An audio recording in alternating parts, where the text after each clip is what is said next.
ഞങ്ങൾ ഇന്നിപ്പോൾ ഇവിടെ ഒരു വലിയ സമരവുമായി വന്നതാണ്. കേരളത്തിലുടനീളം വലിയ പ്രതിഷേധത്തിലാണ് DYFI ഉള്ളത്.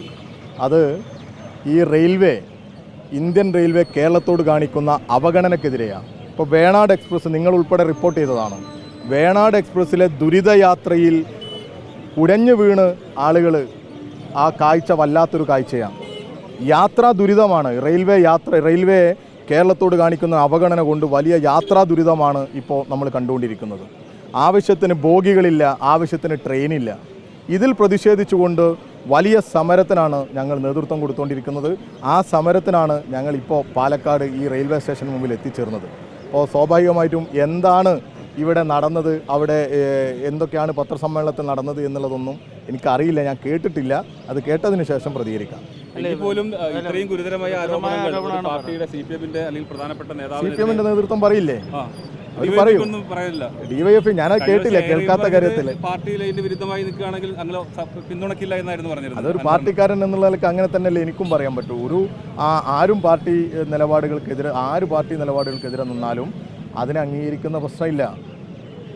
അകത്ത് പറയേണ്ടത് അകത്തും പുറത്ത് പറയേണ്ടത് പുറത്തുമാണ് പറയേണ്ടത്. ആ നിലപാടാണ് ഞങ്ങൾക്കൊക്കെ ഉള്ളത്.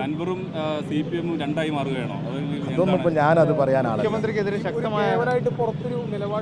ഈ പൊതുവെ ഈ വിഷയത്തിൽ നമ്മൾ കാണേണ്ടത് ഈ ഉയർന്നു വരുന്ന ഗൗരവ സ്വഭാവമുള്ള ആക്ഷേപങ്ങളെല്ലാം പരിശോധിക്കാനും അത് കൃത്യമായ പരിശോധന നടത്തി അതിനൊരു ഉത്തരം കണ്ടെത്താനും അതിനൊരു പരിഹാരം കണ്ടെത്താനും നല്ലൊരു നേതൃത്വം തന്നെയാണ് കേരളത്തിലുള്ള നേതൃത്വം.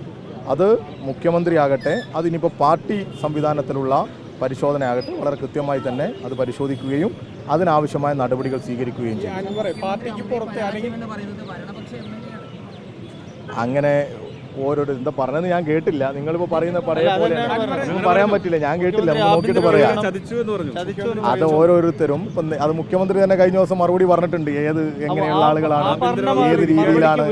ഒരു സ്വതന്ത്ര MLA-യുടെ ഭാഗത്തുനിന്ന് അപ്പോൾ അദ്ദേഹം കുറച്ച് ദിവസങ്ങളായി ഇങ്ങനെ പറഞ്ഞതിൽ ഇങ്ങനെ അല്പം കൂട്ടി പറഞ്ഞുകൊണ്ടേയിരിക്കുകയാണ്. ഇതൊരു പരിശോധന നടക്കുന്ന വിഷയവുമാണ്. അപ്പോൾ അവിടെ ഇങ്ങനെയൊക്കെ ഒരു സ്റ്റേറ്റ്മെന്റ് നടത്തുന്ന ആര് നടത്തിയാലും ഇപ്പം ഞാൻ നടത്തിയാലും എൻ്റെ വാക്കുകൾ ഞാനല്ലേ നോക്കേണ്ടത്. അർഹനല്ല എന്ന് പറയുമ്പോൾ മൗനം പാലിച്ചിരിക്കാൻ DYFI പോലൊരു സംഘടനയ്ക്ക് കഴിയുമോ? DYFI ഞാനത് കേട്ടിട്ടില്ല. എന്താ പറഞ്ഞത് എന്നുള്ളത് സത്യമായി ഞാൻ കേട്ടിട്ടില്ല. ഞങ്ങൾ ഈ സമരത്തിൻ്റെ ഭാഗമായിരുന്നു. അതിന് തൊട്ട് മുമ്പ് വിക്ടോറിയ കോളേജിൽ ഒരു സംഭവത്തിലുള്ളത് എന്താ നടന്നത് എന്നുള്ളത് കൃത്യമായി കേട്ടിട്ടില്ല. മനസ്സിലാക്കിയതിന് ശേഷം ഉചിതമായ സമയത്ത് പ്രതികരിക്കാം. ഇങ്ങനെ ഈ കാള പറ്റൂ എന്ന് കേൾക്കുമ്പോൾ തന്നെ കയറ് എടുത്ത് ഓടുന്ന ഒരു സ്ഥിതി ഉണ്ടാവരുതല്ലോ.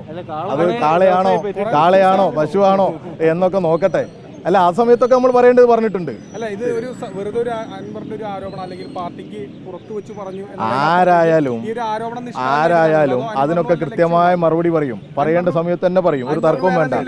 അതിൽ ആരും നമുക്കെന്തല്ല ഈ പറയുന്ന നിലപാട് പറയുന്നതിൻ്റെ അപ്പുറത്തുള്ള ആളല്ല. നിലപാട് പറയേണ്ട സമയത്ത് പറയും.